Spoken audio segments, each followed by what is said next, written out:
വഖഫ് സ്വത്തുക്കൾ ഊടുവഴിയിലൂടെ പിടിച്ചെടുക്കാനുള്ള ശ്രമമാണ് കേന്ദ്രം നടത്തുന്നതെന്ന് മുസ്ലിം ലീഗ് സംസ്ഥാന അധ്യക്ഷൻ പാണക്കാട് സാദിഖ് അലി ശിഹാബ് തങ്ങൾ.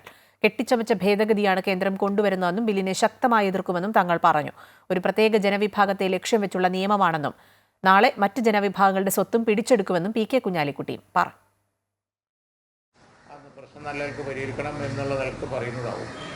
ഇത് നല്ലവർക്ക് പരിഹരിക്കണം എന്ന് തന്നെയാണ് നമ്മുടെയും സ്റ്റാൻഡ്. അങ്ങനെ തന്നെയാണ്.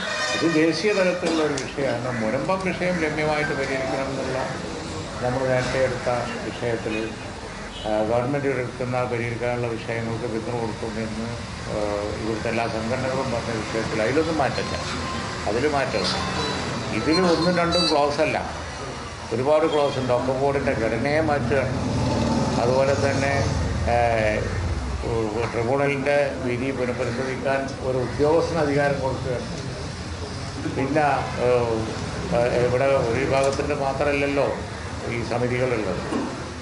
അതിലൊക്കെ അതാത് സമുദായങ്ങൾ മാത്രം പാടുള്ളൂ എന്നുള്ളത് ഉണ്ടാകുമ്പോൾ ഈ ഒരു മൈനോറിറ്റിയുടെ കാര്യത്തിൽ അതിനെയൊക്കെ വിപുലീകരിക്കുകയാണ്. അങ്ങനെ പലജാതി പ്രശ്നങ്ങളും ഇതിനകത്തുണ്ട്. വളരെ